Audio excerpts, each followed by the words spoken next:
possible summer edition, as you can tell from my background. Today, we are going to talk about the Houston Texans. Today is August 1st. So if anything we say sounds a little bit dated, that would be why. There's going to be a wrap up show on August 31st where we will update any takes that need to be updated. For reference, the Hall of Fame game is happening right now. So we were just discussing that as and weirdly, the Texans are playing in that game. So there you go.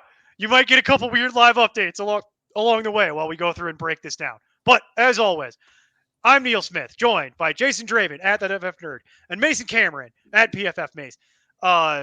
We will be so. This is your primer for your 2024 fantasy football season. This is all based on PPR, 12-team league, 16-round draft. So we're going to take you through team by team and kind of let you know what our thoughts are, get you up to speed on all the moves in the offseason, all the draft stuff, just kind of take you through and get you set up for your draft coming up here in about a month. I cannot believe that we are about 1 month away from actually drafting and from football restarting. It feels like this year just started. And as always, I am getting older as I even just sit here. For those of you who are already bored by what we're saying, please be advised that Mason Cameron has his cat. So there you go. You got cat engagement.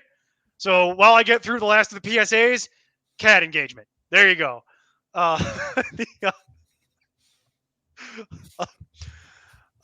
Okay. So as we laid out, we're going to take you through all the draft stuff. You're going to hear us talk about a lot of different rankings, a lot of ADPs. A lot of that comes courtesy of Fantasy Pros. We do our own rankings. Jason and I are part of the Expert Consensus, but we are a Fantasy Pros affiliate. Shout out to Fantasy Pros. Appreciate you guys, as always, being an affiliate with us and letting us work with you and letting us have access to all your tools and letting us be part of the ECR. We love working with you. It's always a great experience. So with that, there's all your fun PSAs. Houston Texans time. Halftime. 17-14. Houston Texans are leading. You're welcome. Shout out to fans. Roster the people, where that would not be out of character at all for us to be doing that. So there you go. Giving an update on a game that nobody's going to hear the update until a month after the game is over. That's perfectly on brand. I work. That is on brand for this show. That is how we roll. A game that does not matter and has no relevance to anything. But Houston Texans, the feel-good, really, I would argue the feel-good story of 2023. It was such a fun thing. No expectations. Just a team that kind of came out of nowhere in a lot of ways, way out-kicked their coverage. Well, now it's 2024, and now there are expectations. Now, all the things that were cheap last year in fantasy, they ain't cheap no more. And we'll get right into that with CJ Stroud coming into year 2, opens the rankings as QB6, which translates to 55 overall in the ECR, ADP 44. The public is hype. I get it. It's I real get it expensive, too. but I get it. I get it too. I'm probably part of that problem, if I'm honest. I wrote all last year about CJ Stroud. I love watching CJ Stroud play football, man. I get from a fantasy standpoint, he doesn't have a rushing floor. But man, he has processing that I don't think he got enough credit for early on in the process. And he's fearless. He's what we call a hunter at the quarterback position. Too many if we had a scale of the insult of calling somebody a game manager, I feel like in the modern age, which isn't true. Very masterful tacticians at the quarterback position are very, very good game managers. And then you guys have hunters on the other side. And I think when you look at what CJ does, he hits into that hunter range of the scale as much as you can. He had for most of the season, had the highest percentage of his attempts past the sticks. Somewhere, I think it was above 72% at one point. If you have a guy who's a rookie and he's throwing 72% of his throws past the sticks, something good's going to happen. So I like what we saw from him last year. I'm really excited to see what we see from him next year. With that being said, I don't know that this is going to be my selection at quarterback. It's kind of a theme that we continue to talk about as the pricing of quarterbacks continue to go up, but that might be a conversation for a different day or a different show. No, it's a conversation for right now. It basically just means that I will not roster any CJ Stroud. And that is not a comment on his ability or his theoretical ceiling or anything like that. It's just that's a 4th round pick. And I'm going to be looking at running backs and wide receivers and things that I know I need. And I'm going to figure out quarterback later in the 10th round because there's plenty of good value in the 10th round. But that being said, I don't think CJ Stroud's going to disappoint anybody too hard. But the problem is you're paying sticker. This is sticker price. You're not getting any kind of discount or anything. You're paying full fare. And as I always tell people, I don't want to pay full fare. I want discount. I want Deshaun Watson in the 10th round because everyone's big mad about last year. Do I think Deshaun Watson's better? God, no. Is Deshaun Watson a reprehensible human being? In my opinion, yes. Like I had to add the in my opinion. I'm like, ooh, he's getting close to danger zone here. Yeah. We caught it. We got there. What's that? No, we got it. We're good. That's Neil's lawyer, you guys. That's Neil's lawyer in the back. We have He's off camera. We have to pay him billing hours to come here and make sure Neil doesn't get in trouble. About it. Worth every penny. Worth every penny. And but yeah, like that's more what I'm interested in. And then Kirk Cousins, once again, I know he's 35 coming off the ACL. Discounts baked in, you know what I mean? Like this is full fare sticker price for young QB with a high ceiling. I don't love it. Like in the 4th round by ADP, We've done a lot of these shows. We've done a lot of these shows up to this point. I'm sure, all of the fans of Roster the People have been tuned in, day out for 32 teams in 32 days. So I'm sure you guys know what we've said about the quarterback position. One thing I want to ask you guys is, what do you guys think of the approach that... Well, Mason, move your arm. You're blocking cat engagement. The views are pummeling. The views are just plummeting. Let me get out of the way. Goes off the screen. There you go. Let me do it with the other hand. Yeah, do it with the other hand. if we were to talk about this, do you think there is a world where maybe you're in a certain type of league and there is that arms race at quarterback that is pushing these guys a little bit further up the board? Like super flex or... Yeah, maybe it's a super flex. Maybe it's just your home league. Maybe it's an 8-teamer and, guys are a little more, arms heavy to go get it. When you guys approach it from that, does that ever change kind of how we've evaluated some of these quarterbacks up to this point? Does CJ Stroud, I guess if we compared him to the other quarterbacks around 4, 5, 6, 7 there, do you think that he fits into that mold at the position there? I do. I think you get just enough rushing floor that he gets to around 5 for me. So I've got him at like 5, 6. I keep waffling with him right in that neighborhood because he just doesn't quite get to the rushing floor to get into the top 3 with Lamar. And that's like Lamar, Allen, like those are the guys that you're like locking in. He's right there though, because you do get a lot of upside because he doesn't give you no rushing. He will get some rushing touchdowns. He does have a nice little rushing floor for you there. He's got good weapons, especially as we'll get into with them adding Diggs. But for me, it's like in an 8-team league, I fade quarterback even harder because then I can just get quarterback off the wire. But in super flex, okay, no, now we're moving everybody up. Everybody comes up because we play in a super flex league together. You see what that's like, right? Where it's like people are bidding. That's an auction league. So bear with me here for the people that don't play auction. And it's a salary cap league to make it even more opaque. Just so for the purpose of this. Annoying. It's super annoying. It's not annoying. It's really fun. It's annoying for you. Because I hoard money like a poor person. Which is ridiculous in that league. You should be throwing money around like you've never seen money before. But like the problem is that in Superflex, especially in a league like that, it goes off a cliff so fast. And you need to have good quarterbacks if you want to compete. You need to have at least one good one. And that's where the cliff at quarterback can really hurt you because every quarterback will be rostered. 32 quarterbacks will be rostered if you're playing in a 12-team league. I'm not kidding. Like, you will, and then anybody who comes up on the waiver wire, gone. Blow your fab budget. This is a league where it's like Geno Smith is commanding a $25 million annual contract. Is that because he's worth? No, but it's because there is no alternative. Like you are stuck. So the rankings change dramatically. So it is a good point to call out, Mason. It's the format of one quarterback PPR where I think people are overvaluing quarterback. That's the reason we keep having this conversation. And I think CJ is no exception. I would wait on CJ in a one quarterback league. In a super flex league, oh no, we'll spend up. We'll get the money out. Like, I don't care. Like, that's what we're doing. Because in those leagues, the math changes. Because the quarterbacks all get pushed up even higher, you can find values at running back and wide receiver. So that's where you can dumpster dive in other places. But it all gets shifted. But in an 8-team league, one quarterback, I don't care. I'll get whatever. Like, it doesn't matter. Like, because there's going to be quarterbacks all over the waiver wire. Like, I could literally stream quarterback at that point. It doesn't matter. Like, it's what I care about in an 8-team league like that is having an elite core. I want the best of the best of the best at the skill positions, and I want to be deep so that I'm not screwing around. Like, that's what I want. I want to have a starting lineup that I will bury you. That's where I'm even more likely to go for like one of the high-end tight ends, because as you mentioned yesterday, there's like 2.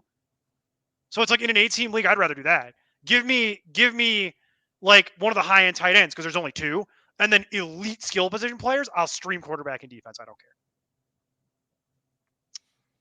Does that make sense?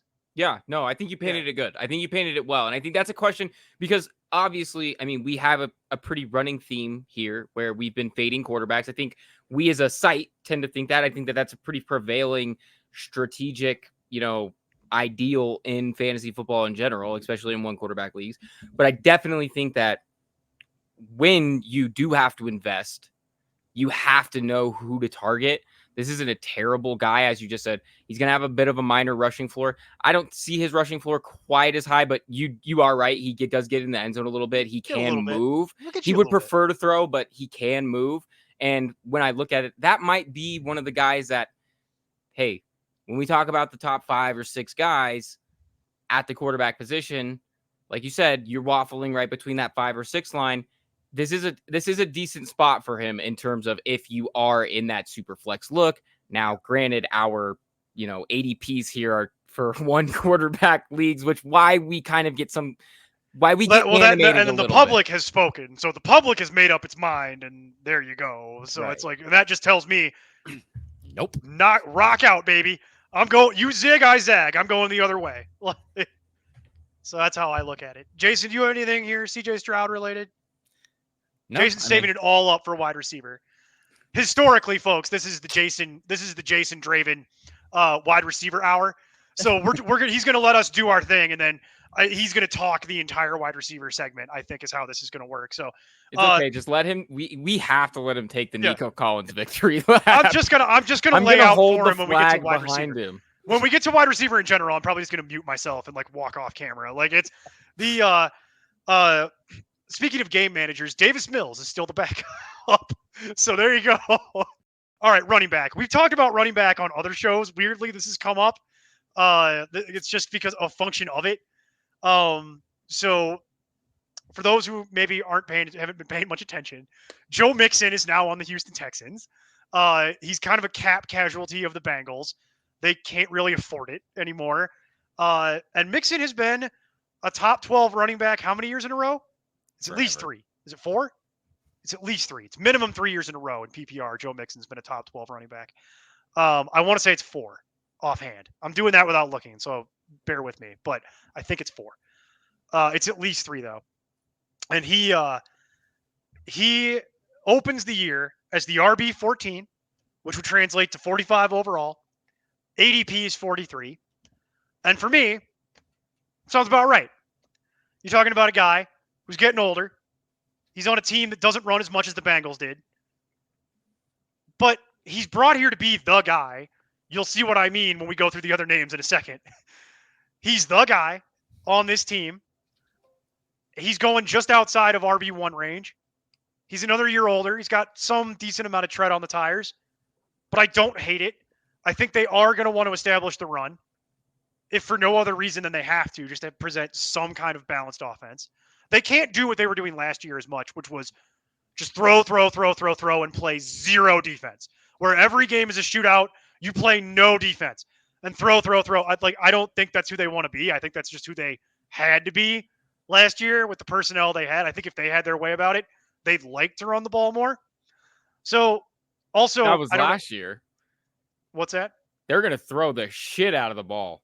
Nobody's debating that whether or not they're going to do it. I think they just want to run. They're going to want to run more than what they did, though. They're going to throw like crazy. I think that they have the personnel now. They're going to play a lot of man coverage. They're going to lock people up, and then they are going to throw down the field and just blow teams out of the water. All right, we'll go deeper. Let me ask you a straight question. Joe Mixon, RB14, high end RB2, yes or no for you? I'm never in on Joe Mixon, so I'm not really the right. I'm sorry. I forgot who I'm talking to for a moment. I'm not really the right person to answer this. But it goes into the reason why I say this. Let me just bring it all back together and why I kind of say this. Joe Mixon can't pass block for his life.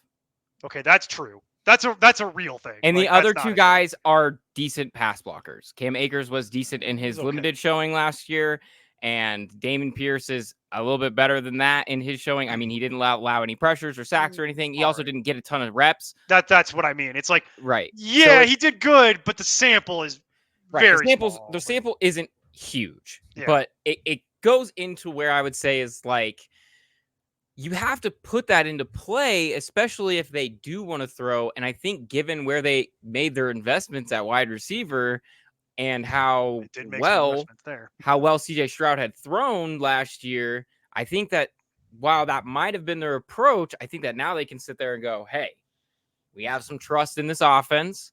We know that CJ Stroud can do this. We got him an extra weapon. Let's go ahead and utilize the roster the way we've constructed it. And when you look at how I feel like it's constructed, yes, they went out and got Joe Mixon. He can catch the ball. He can run the ball. He can't block. So maybe that takes him off the field on some third downs. It's going to be a question. We have to see how the personnel fits out. But it's one of the things that it's still RB14. I mean, I would like to hear Jason's take on it because Jason probably has a more nuanced take on what that means for him at like 14. But like I said, I've never been huge on Joe Mixon, and I don't really think the move to the Texans is going to move the needle for me personally in terms of what I think that they're going to try to do as an offense. Now, he's not going to be completely absent. I think he is going to be the lion's share of the carries in the backfield. It's just going to be what do they do with him when they really want to pass the ball. Yeah, so going to Neil's point of the last time that Joe Mixon was not a top 12, I went points per game to make it easier because he missed like that's usually the way to do that. 19. And so that would have been his rookie season in 2017 was the only year he was not a top 12 running back. It's always kind of ugly, but he's always an RB1. Yeah. It's never like he blows you out of the water, but he always manages to scrape it over the line and get back. It's like how people, I equate him to how people feel about Terry McLaurin in certain spots where it's like, where they're like, oh, ew, Terry McLaurin. And then you look it up and it's like, Terry McLaurin had a 1,000-yard season last year, but it felt bad. And that's what I equate the Joe Mixon experience to being, is that he was a top 12 running back, but it felt bad the way he did it. So the way people look at it is very emotional, and they're not just looking at statistics on graph paper. They're getting all up in their feels. And it's like, because it's not sexy. It's not sexy the way he goes about doing it. It's kind of like lunch pail workman style, but it gets there. So I'm sorry, Jason, continue. Yeah, I mean, we saw this team have success with Singletary in the backfield after they kind of moved away from Pierce. And so you have that guy who can catch the ball out of the backfield is, granted, honestly, none of them can really block. If you're looking at the running backs that they have, unless you're assuming that Cam Akers makes the field, but I'm not even quite sure on that one. I'm convinced he makes the team. Yeah, again, he's playing right now, so that gives you any kind of idea, but it's going to be him and Pierce more than likely, and that's just, you trust a guy who's been there, who can do something, potentially stop somebody, we'll see, and can be an offensive weapon, because the person you're really believing is going to be blocking is, well, what I believe it will be Schultz. He's the one who's going to end up having to block, and we'll see how that works out for him. But historically, not great. Yeah. So again, part of the reason I'm down on him. It's just one of those things that you're going to have this consistent back who last year, let me see, where did Singletary actually end up? The last part of the year, I know he really had multiple double-digit games. Let's see. So starting in week 10, so we go from 10 on for Singletary. You have 23.1, 19.8, 13.2, 5, 12.5, 21. Like you more than I'd say 3/4 of his games in that stretch are double digit, with 2 of them being over 20 points. One is pretty close, but at 19.8. But even then, I mean, you're having a guy who will easily do that here as a much more veteran back. Singletary clearly has more spurt, but I'd expect him to be the one who actually rushes in the touchdowns when they do get close. If it's not that just straight blow away, and, the guy gets tackled at the 2, that's when Mixon will come in and be just fine. So I have him pretty high just because I think this offense is going to be improved by the weapons that they've added and not really losing a whole lot there. So let's do it this system. Let's do it this way. Let's go through it this way. Joe Mixon is going at 43 overall, ADP, not by ranking. So 3 spots earlier, same round, at 40 overall, you could have James Cook in most drafts. Who would you rather have? It's probably Cook because that offense is, a little better maybe, but I think rostering James Cook is going to be supremely frustrating. So will Joe Mixon more than likely. I was just about to say I don't know that Joe Mixon. I don't know that that's a huge. Sure, that's one of the ones that it's like I guess the ADP got it right. Well, is he okay, like 1.5 step ahead of Mixon there, possibly just because of youth. All right, one spot at 44. Kenneth Walker. Golly, dude. Is the takeaway just wait on running back? Do I need to go do or something? grab them first and second round and then wait? Yeah. Is the takeaway we don't want any of this? Yeah, I think the takeaway is you're going to want running back. All right, four spots later. Okay, here's one that I think is easy. Let's do what I think is an easy one. 4 spots after where Joe Mixon is being drafted at 47, you can have Alvin Kamara. It's Mixon. I really. Yeah. What is the threat to Alvin Kamara besides age? Yeah, age and besides health. just being old, dude. Because it ain't Kendra Miller. I'll tell you that right now.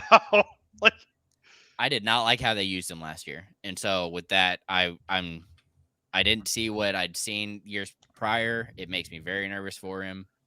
I think I have the answer. I think the key is to either go earlier or you just wait an entire round. Because if you wait till the next round, here are the names.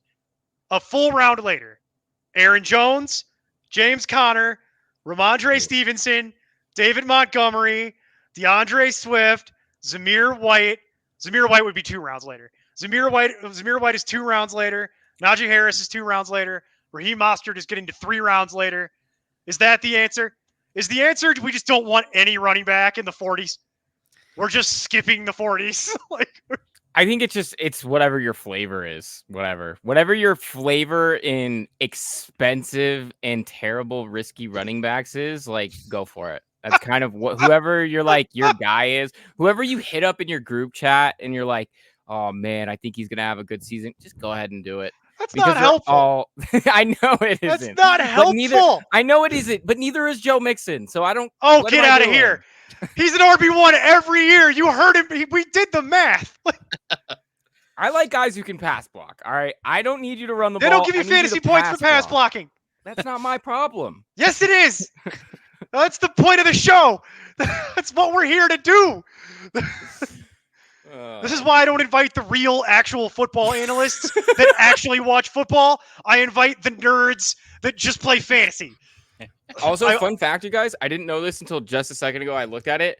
Almost to the day, Alvin Kamara is 1 year older than Joe Mixon. Yes, it is weird. That And is also, funny. It is, happy belated to both of them who just had a birthday yeah, last week. So right, happy right, belated to both Alvin Kamara and Joe Mixon. right. I think the key is that in that round, maybe you just hope that you can get one of the wide receivers because the wide receivers are like Cooper Kupp, DK Metcalf, Devonta Smith.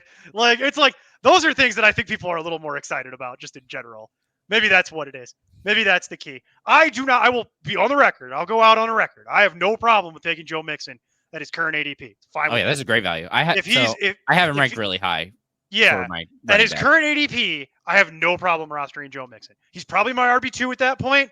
I'm good. I'll live with it. Like we're good here. Yes, I acknowledge there might be some frustrations along the way, but I think at the end of the year, when you total it all up, you're gonna have the same math that I always do, which is like, my God, that was ugly, but he got there. And it's just like, okay, well, he did it. Like, it's, yeah. I mean, this is just a good. I think this is just a good exercise in strategic value. Is that trying to catch your RB2 in the 40s is like trying to catch a falling knife. Yeah, it could be some of that. Could be some of that. And by the way, we listed off the other guys. He's the only running back being drafted. Dameon Pierce not being drafted. Correct, by the way. Cam Akers not being drafted. Correct. I'm not even convinced Akers makes the team. He might, but I don't even care if he does. Pierce would be the handcuff, but honestly, I'm not interested. He's going to be splitting with whoever they decide to bring in, or Yeah, Akers is still there. yeah, So. yeah, something like that. And now we get to the part of the show that everybody's been waiting for. Jason, you just do it. This is your baby. You just do it. You go. I'm gonna go on mute. You do the whole wide receiver room. We'll be here if you need us. You just take over. Yeah, Jason always gets flustered when I do this to him and try to. Let me set Jason up. For anybody that doesn't know, Jason was this is written. For anybody that doesn't know, Jason was big on Nico Collins. Jason kind of planted his flag in Nico Collins early in the process. He also planted his flag on Davis Mills a number of years ago, but we won't talk about that one. We'll talk about his hits. I also had Brandon. No. You did. You missed the other hit that he had, which was Brandon Cooks is a top 20 wide receiver on the Texans, and it happened, and he got mocked by everyone. Everyone on the staff mocked him. I mocked him, and then he got mocked on Twitter. He got mocked on like every social media platform, and then it happened, and he got to take this huge victory lap where everybody had to apologize, and it made me laugh my ass off so hard. So what I've learned is we don't argue with Jason specifically about Houston Texans wide receivers. We just trust that the universe has decided that he will be right about this, and I don't know why. Because he also called Tank Dell, and I was like, you can't have two wide receivers on the same team do this, and then it happened, and I'm like, why do I continue to argue about this? The universe has decided that he will be right 3 years in a row, so why am I even bothering? So, okay, Jason, I'll help you because I know you don't like when I do. I know you don't like when I do what I did to you, so I will do it. I will help you. Nico Collins, wide receiver 1 for the Houston Texans, opens as the wide receiver 17. That translates to 28 overall in the ECR. His ADP is 30. Jason, what do you think about him going as what would be a late third-round pick? It's expensive, but you're getting a wide receiver 2. I mean, of them, it's a good value. I'm not going to get him there because, again, it's too expensive, and I've shifted my focus to somebody who's a better value, and I think will actually dominate the wide receiver room later in the list. All right, well, let's just do this way because there's 6 guys on the team currently. 3 are being drafted. So let's go to the second one. The second one's the elephant in the room. The Houston Texans went out. Terrifying elephant. The Houston Texans went out and acquired Stephon Diggs from formerly with the Buffalo Bills, and we all know how that ended with him openly arguing with the coaching staff and Josh Allen, and it just seemed like that relationship was over. So Stephon Diggs is going to get a late career change of scenery here, and we're going to see if he has anything left in the tank. I'm inclined to believe that he is not completely washed yet, and I will say the public seems to agree because he opens as the wide receiver 25 in the ECR, which would translate to 43 overall in the early rankings. His ADP is 38, so he's going 8 spots behind, or more or less 3/4 of a round. behind Nico Collins. So as it relates to those two, who do you prefer, Jason? It's Collins. Diggs, And it's not you want- close. You want Collins? Yes. I'll take Collins. If it's between these two, it's definitely Collins. Who do you think is the wide receiver one on the team? Tank Dell. Okay, that just okay. We'll do It we'll is do not this close. then. Fine. Now we have to do this. Tank Dell. Just give us the whole room. That's what I'm doing. That's what I'm doing. Push the keyboard back. Give us the whole room. That's what I'm Jason. doing. Tank Dell, wide receiver 32, translates to 61 overall. His ADP is 65. So that would be 3 rounds later is what that is. There are 3 other players on this team that are playing wide receiver. Ignore them. For the purposes of this conversation, let's talk about Nico Collins, Stephon Diggs, Tank Dell. Jason, you already said you think Tank Dell is the wide receiver one. So take us through how this works in your model. Okay, so I have him as the leader in this room, clearly. I think he is CJ Stroud literally has said that this is his favorite person. If he could pick his wide receivers, this would be one of them. And it's going to show up this year. I mean, we saw hints of it last year. I think he is by far getting targeted the most on this team. I have him at 133 with 83 receptions for 1,236 yards and 9 touchdowns. I mean, I have him very high and clearly leading the room just because I still think that this team's going to throw, which we've seen. And I actually, let me see, have him as my wide receiver 16 on the year, which I was hoping it'd be higher, but it's, again, I know I have it completely backwards from everybody else because Nico's the one, and I understand why they saw it last year. But at the same point, it's just another year of not having that veteran presence. Collins is there. Diggs is adding even more veteran presence in the wide receiver room. But I think Dell is going to be the actual leader. So you have the veterans that are going to be helping out. But when it comes to Dell, the different skill set that he has compared to the other two, Diggs, I think, is clearly going to be the one lining up in slot. Him and Collins are going to be on the outside, with occasionally Dell probably coming to the slot as well. But it's really going to be dominated by his skill set and being able to separate. And so with that in mind, I really just see him especially at this value, being the one that you're wanting to get. I absolutely love the talent. It's incredible what he's been able to do. Even in his just 1 year in limited games. I mean, it was not very small. It was a small sample size last year because he missed the back half of the year, but was wide receiver 39 and only played 10 games, 11 games. Like it's crazy to me that a player that only played that much I think it's injury related. And so seeing him at that value, I'm going to be getting a lot of Tank Dell this year. And it's not necessarily close because, again, him and Stroud, this is somebody that Stroud wanted. And so with that in mind, it's really hard for me to get away from him this year.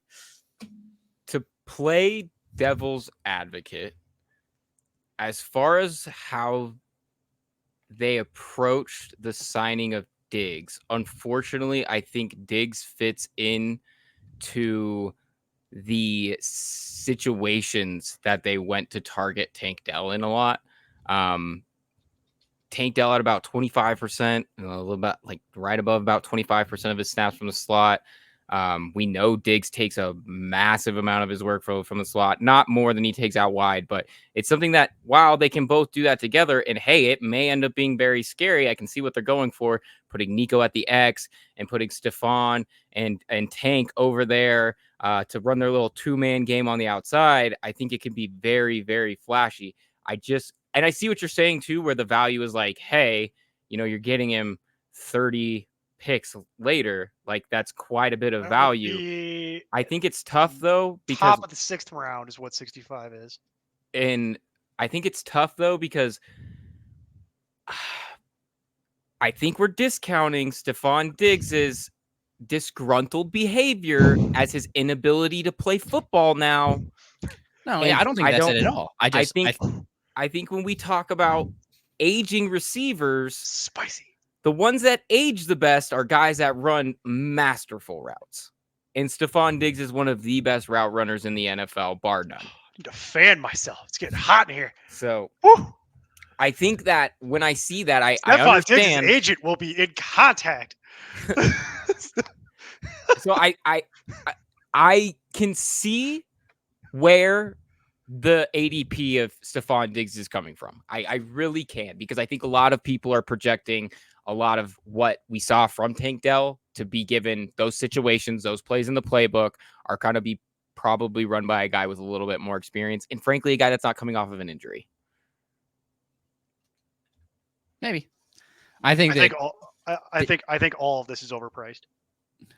even wow. I think all of it. I think all of it, soup to nuts, is basically overpriced. I don't know. Like, across the board, I'm terrified of all of it. Every single thing on this is terrifying to me because it's like the Tank Dell thing is the most attractive because you're getting a 6th round pick. But this is like, I'm terrified that Diggs comes in and this is like the Stephon Diggs revenge tour, where I know what you're talking about, Mason, where it's like, as he gets older, the cracks are starting to appear. That's what we saw last year, was on full display for everyone. The athleticism is starting to slow. The routes are still good, but they're not as crisp as they were. Like, he's still able to get up and high point the football, but not quite as, routinely as he used to be able to. And it's like, yes, he's still going to have a good quarterback. So it's like you're expecting a lot, but my general concern here is that they all just start cannibalizing each other. Where it's they can at the top of a top 5 offense. I'm totally okay with them cannibalizing each other, with each one having, quite a bit of production, because I think that this is, when you look at offenses, if I look at wide receiver rooms, this is the best wide receiver room in the NFL. Not debating you about that. But my point is, I've got to invest a 3rd round pick, a 3rd round pick, and a 6th round pick. So I've got to get that kind of return back out of it. And I've got to feed 3 people. It's going to be hard to do. Like, even in it with good quarterback play and a not as soft as last year's schedule, but a medium soft schedule, it's a lot, man. There's a reason that most NFL teams can't support that many pass catchers. There's a reason. Like, it's really hard to spread it around and actually haul everybody over the line to get you back to where you need to get to. So it's like, when we're talking about risk reward and cost to benefit, if I'm going to invest in Nico Collins or Stephon Diggs, I've got to be able to get a 3rd round pick level value back out of it. And one thing goes wrong and I'm not getting it back. And we're talking about a high enough point in my draft to where I'm really playing with fire.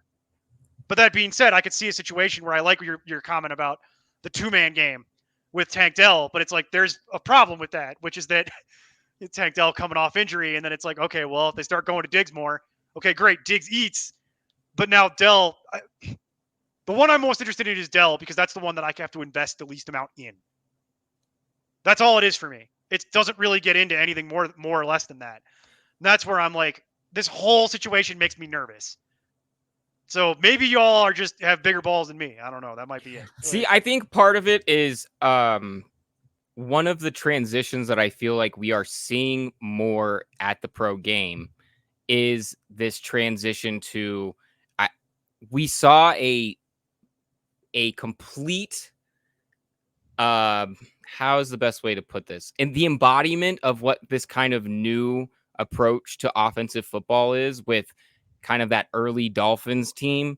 Teams want to run you off the field if I can, because it's one of the more efficient ways and one of the more consistent ways to win football games. At the end of the day, if I score more points than you have any hope of scoring, it doesn't matter how well you do. And so teams are starting to push that way, that I want speed. I want guys that can put the ball in the end zone, and I'm going to put my foot on the gas. We're in the middle of one of the most aggressive play calling eras in the NFL history. In NFL history. I don't know why I said it like that. I think you mean I think I saw where you were going. You mean the history of the NFL? Yes, in the history of it came out backwards. But we're quickly approaching the most aggressive era ever, and it's going to continue to grow as people continue to see success, and as the proliferation of advanced statistics and things like EPA per play and success percentages become more and more important to coaches at that level. I think you'll see a tend to shift. That's kind of why I'm like, Joe Mixon, it's a back for them, because I think that they're going to be like, we need a running game. Running game is important, but it's going to be far more situationally than I think ever has been. Teams are starting to lean away from we have to establish the run, which has a long time been a myth, and you can use the pass to set up the run just as easily as you can use the run to set up the pass. So that's something we've seen more and more in the common game for sure. All the old people got very offended I know. I'm gonna have so many boomers. And I'm not talking on about Twitter. people that are old. Like I talk about being 40 and being old. I'm talking about the people that are approaching AARP age. I'm gonna have 55 crowd got very mad by everything you just said. They threw their red hats at the TV. What? Okay. Somebody on Twitter. Okay, I'll tone it down. Thanks, Dan. Somebody on Twitter named @John 875-2345-829 with an egg emoji is gonna ask me if I ever watched Jim Brown. That's what they're gonna say to me on Twitter. So it's okay. That bot account wants to know if you ever saw Jim Brown. Yeah, it's true. Yeah. All right, let's do this way, because I think, Mason, everything you just said I think is very valid, especially from a real football standpoint. Like, folks, there's a reason that he has PFF in his handle. Okay, like Mason's like actual football smart, whereas no, like, Jason's the smartest football. Jason's way smarter football wise than me. Don't let him gas me up too much. I appreciate him patting me on the back, but Jason's the smartest dude we have here, easy, bar none. And it's weird because sometimes you wouldn't think of it, because he says things like, Davis Mills is going to end up being the starter for the Texans one day, and then everybody laughs for a little bit, and then it happened, and then it happened, and then it happened. So then it did happen. It was really weird. So it's one of those things that, like, even a broken clock is right twice a day, but Jason's clock just happens to be broken in the right time all the time. So it's just, I have seen Jason do some real guerrilla math, and then it worked out, like where it's just like straight up like at math task failed successfully, like where it's just like okay, it worked. Like let's do this way. So Nico Collins is 30, right, and in ADP. So right around there, here's some other pass catcher names that you can have around there. Deebo Samuel is 28. Brandon Ayuk at 29. Mike Evans at 31. Jalen Waddle at 35. Michael Pittman at 36. And then we get down to Stephon Diggs at 37. Between when I wrote this down this morning and today, he's going up a full spot. So Stephon Diggs is I literally wrote this morning. Like in between calls this morning, I wrote it down. So yeah, Stephon Diggs is at 37. So, and then you can have, and then 2 picks later, DK Metcalf at 39, Cooper Kupp at 41, DJ Moore at 42. My point with listing that off, nobody else is playing on like a 3-man set in there. Nobody's competing at that level. All of those teams, all of those guys are going to get fed. And there's just guys on there that I like that I think are going to be fed more reliably. Yes, the Texans are going to throw a ton. Mason, you opened the show with the Texans are going to throw a load. You're right. They are. So it's like, and they're going to be quality targets because they're CJ Stroud targets. They're not all scratched and dented like Davis Mills targets. Like, they're good targets. Like, they're going where they're meant to go. But I still gravitate back towards the Brandon Ayuk, not so much because of the contract situation, but like, there are names on that list that I'm much more inclined to gravitate towards than wanting to take a Texans guy, because I'm just sitting there like, but they got to feed this many people. And it just, maybe it's a hurdle for me that I have to adjust to. I definitely get what you're saying too, because like, if we do look at it, another offense, if anybody's in an offense that's going to be near and dear to Neil's heart, if anybody watched our episode of 32 teams in 32 days on the Bears, I was also very high. This is a similar sentiment I gave when I did the analysis on the Bears. And the reason being is because you have a proliferation of passing in the NFL, what I just went over, and you have a room full of 3 guys that could very well dominate a workload on other offenses and have in the past. And so when you look at that, I don't know exactly if you have the numbers right in front of you, Neil, but I do. The highest Bears receiver, and as we just talked about, as Neil had just said, Stephon Diggs went up 1 spot. Well, the person he overtook for that 1 spot is DJ Moore. Right. And DJ Moore is the highest receiver on that Bears offense we're At talking about now. 42. And I know now we're in talking ADP. about a little slightly different thing where, okay, DJ Moore, Keenan Allen, and Romo Dunze are not quite Nico Collins coming off of his best season as a pro, ex-all-pro Stephon Diggs, and, one of the top 5 rookies of the year last year in Tank Dell. So it's a little bit of a difference in tiers of that.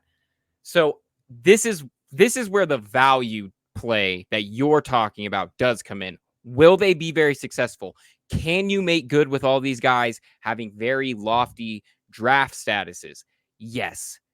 It will take a very efficient offense for that to pay out for each one of these guys. Absolutely. And to your point, would you rather have DJ Moore or Stephon Diggs? Oh, at this point, I'd rather have DJ Moore. Exactly. Like, Me too. yeah. So, you know what I'm saying? So it's one of those things that it's like, pick your spots, pick your poison there. Pick your poison. So it's like, I get how we got here. It makes sense how we've arrived at this point where you have 3 guys that are all going to get drafted high and they're all good. I'm not sitting here like super talented players. Yeah, I'm not sitting here like an idiot being like, they're not good at football. No, all 3 of those guys are supremely talented. But in order for them to all return value, you are going to need a confluence of factors to go right. And you could say that about a lot of things in the NFL, but it's exponentially more complicated when there's 3 that need to get fed than when there's just 2. And it's like, that's what scares me about this whole situation is one thing goes wrong and it's irrecoverable. And your margin for error is very thin. The upside is incredible, which is why people are willing to pay for it because people will always chase that upside. I understand how people gamble. I get it. Mason understands how people gamble better than me. But I get it. People will always chase that upside no matter what. I understand. But for me, with my khaki pants and my pocket protector, I'm looking at this like, y'all are freaking me out, man.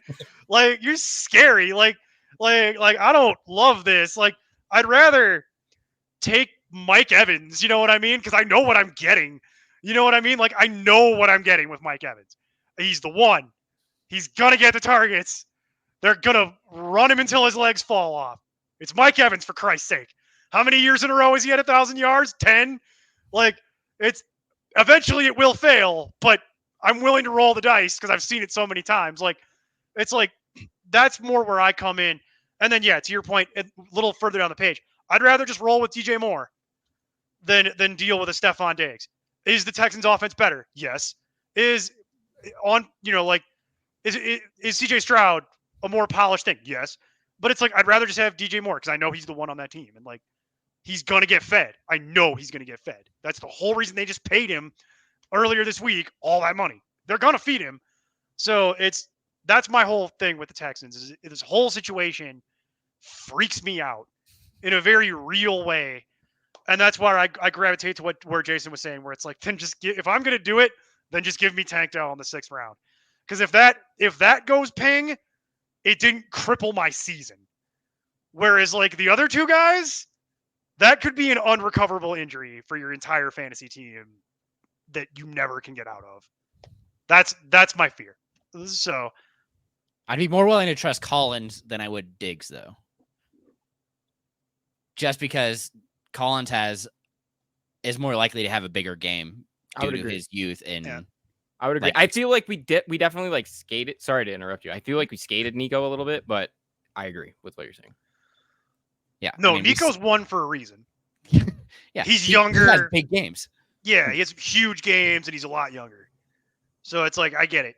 I get why Nico's won. If I were to stack, I know it's a rich stack, but if you happen to be one of these people who falls into the Nico Collins that's your third and 4th round pick is this stack? I could see people doing it. I mean, like I said, it's a rich stack, but if you're looking for the stack out of this whole thing, sir, that's not a Wendy's double stack. That's like going to Ruth Chris and getting 2 steaks and then putting $100 bills in the middle and there you go. That's my stack. Calling it the KFC double down. Yeah, that is not. No, that's not.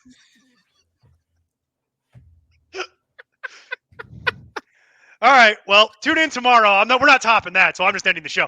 Let's All right, let's Well, talk the about last name tight really ends. doesn't matter because Diggs has shown up. no. So Mason's correct. We've covered this topic and we're coming up on an hour. And I knew this would happen with this. When I was writing this, I knew this would happen with this team. Real quick, just to close it. In the event that something is to happen, they do still have some backups on this team. Noah Brown, Robert Woods, and John Mechie are all still on the roster. And Mason, you tell me if I'm Now for insane. Mechie. What did I say? Oh, I said pour one out for Mechie. Oh, yeah. Tell me if you think I'm insane. I think there's a non-zero chance that all three of those guys could make the team. Robert Woods would be the one that I'd see most likely, just because of age, being moved on. But if they're going to throw that much, would they carry 6 wide receivers? Because I could see it if you're going to throw that much. Yes, teams are going to. Okay, one thing you will see as rosters start to come out, teams will be carrying probably an extra wide receiver, and it's something that we've talked about. It might be a defensive back, it might be a halfback. They're going to carry an extra skill player because kick returning is more important than it's ever been. So, with that being said, there is going to be guys that make rosters, guys that don't make rosters, and sometimes maybe we'll question why that is. Well, we could look to the kicking game, and that's going to be a big piece of it. Now, on here? which of these guys is that guy? I don't know. I'm not sure. I completely missed what Jason's muttering to himself in the corner. Sorry. Again. Well, because I was looking at I was thinking of kick returns, and so the person isn't on the list that I would actually have for that, which is Xavier Hutchinson. Oh, yeah, I didn't add Xavier Hutchinson. But I think I stopped writing after Woods John gets Mechie. done, I think the Hutchinson point would be the next one. I get what you're saying too, Jason. I think the other thing is just that there will be depth at kicker. I mean, at kick returner now, as opposed to like you're like, hey, we have a kick returning specialist, and he's our punt and our kick returner, and like if he gets hurt, then I'll like sign somebody, or I'll put whoever in our wide receiver room begs me the most to go return kicks, like I'll put him back there. But you're gonna have guys that are like, oh, this is a crucial part of football now. The kicking game will be a crucial part of football now, which is, I think, weird for a lot of people. It is going to be weird. It's going to be an adjustment. Yes. It's definitely going to be an adjustment. And I'm interested to see if they keep these rules in play for a long enough time to see how fantasy adjusts. And maybe we do see a proliferation of kick and punt return yardage and scoring for that coming back in. Because I always loved playing in leagues like that, and nobody does it anymore. I would love to see that come back. If you have the opportunity to play in a league like that, I highly recommend it. It's really fun. It makes you think about things you don't normally think about. The last thing is we touched on it briefly, but the tight end is still Dalton Schultz. He opens as the tight end 14, 118 overall by ranking, ADP of 117, so he's right in line. I have very little to say about this. I'm very concerned that he gets to become the forgotten man. Jason, you mentioned it. He becomes the guy they ask to block and do the dirty work, which he's not good at. And how are you going to feed this many pass catchers? You can't. Like, that's what scares me about the whole, somebody's got to lose. But the problem is he's tight end 14 and it's like a 12th round pick and no one cares. So it's like whatever. I'm not interested in Dalton Schultz. There you go. So put a fine point on it. Correct. And that's the point you should make, because I am interested in Dalton. Oh God, now the show has to keep going. Now the show has to keep happening. I was going to go home. All right, Mason, why are you interested in Dalton Schultz? Let's go. Look. He had 95 targets last season.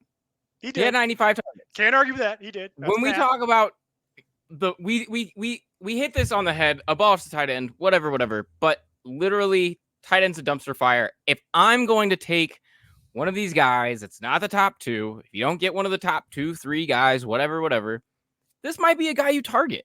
And why? It's because I think they run an efficient offense. And at the end of the day, I would rather have a guy that shares a workload on an efficient offense than a guy who does not. A guy who is on a not efficient offense. Because at the end of the day, he's going to get more looks. He's going to get an opportunity at some red zone looks. Like, is he going to? Yes. What you guys just said is 100% right. There's so many targets out here. They're going to cannibalize each other to some degree. And the odd man out is going to be Dalton Schultz. The issue is that going to be enough that's really going to, like, kind of tip the scale in terms of like what the position as a whole looks like, I guess. No. Is And here's what I'll tell you, Mason. I'll do it this way. I'm gonna do it this direction. So Dalton Schultz, tight end 14, at 117 overall by ADP. A round later, at 128, you can have Pat Freiermuth. Why would I want Pat Freiermuth? Because Pat Freiermuth is likely the second target on the team. He's probably going to be the second target on the team. The problem on an offense that's not going to be efficient. That's on an the offense problem is that it's is an not Arthur going Smith to be efficient team. at all. The problem is it's an Arthur Smith team. So whatever you think they're going to do, they're not going to do. I actually like Arthur Smith's fit there too, potentially, if he can coach Russell Wilson. I mean, I don't think the fit. That's a story for a different day. We'll cover that on the Steelers show. How about this? I'll do it. 2 picks after that, you can have Cole Kmet. And I would rather have Cole Kmet. And if I was going to wait that long, okay, I'm going to punt it all the way to the end and probably not even draft a tight end. Because at the very end, almost outside of draftable range, I can have things like Tyler Conklin, Isaiah Likely, Cade Otton, and just totally punt it. And just don't care anymore. Like, why am I spending a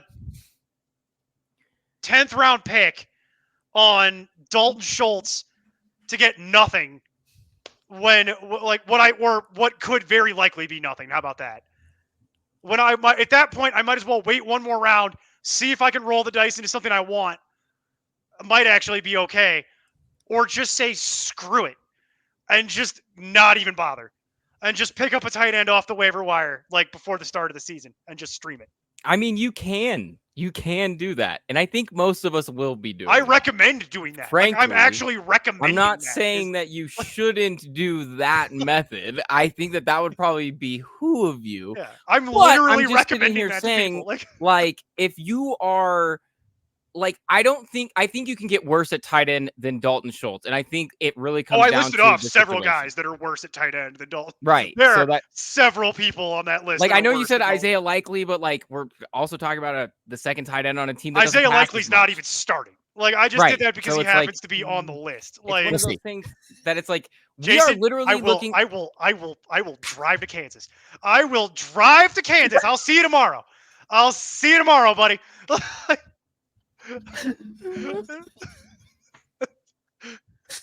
we killed Mason. He's choking on food. I just came back. My hair's all messed up. I need to get out of here. I do too. We all do. This show wasn't meant to be an hour. This show wasn't meant to be an hour. It was going to happen. I know. Well, it's because of the wide receivers, and then we went on a conversation about an egg on Twitter talking about Jim Brown, which I didn't anticipate. That I did not anticipate. The detours are all the fun along the way. That's why we do the shows. Is that if the website's called Important Nonsense.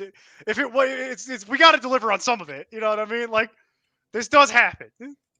This is the longest one of these we've done, by the way. Like, comfortably, we're like an hour. Normally these are like 40 minutes. Like, a lot of valuable pieces here. There are. We had good stuff to talk about.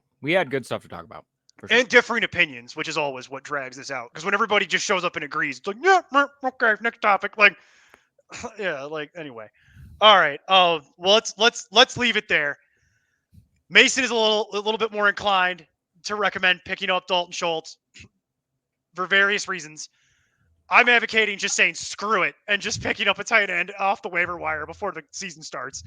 And using my 10th round pick on yet another running back or wide receiver, because that's what I know I'm going to need, or quarterback by the time we're down to there. So that's kind of where I'm at. Jason, I think you're more in my camp, right, on that one? Yeah. Yeah. Okay. I really like Dale, so I'm really in on that. I'm going to be getting a lot. Yeah, I'm aware that that's your flag plant. We'll do that when we get into the final wrap-up thing. We'll do flag plants. I already know what one of Jason's flag plants clearly is it's Tank Dell 3 rounds higher than any ranking or ADP in the industry. Is it 3 rounds or is it more than 3 rounds? Because he's going in the top of the 6th round, roughly. Like 5th pick of the 6th round is what it would be. I mean, I have him as my wide receiver 16, so... so that's like a 2nd round pick. So it's 4 rounds. Yeah. Oh, okay. So it's 4 full rounds ahead of ADP is what Jason is talking about there. All right. I like it. Nothing if not bold. You know what I mean? All right. Well, I'll tell you what. Let's leave it there. Tune in tomorrow as we continue driving through the AFC South, and we will be talking about a topic that is actually near and dear to my heart. So we're going to move on from the Texans to talk about something I'm actually interested in, much more interested in, the Indianapolis Colts. So tune in for that tomorrow, and until then, keep up the nonsense. I'm Tim Kitzer from NBA Jam and NFL Blitz, and you can find all the guys at ImportantNonsense.com. Kaboom!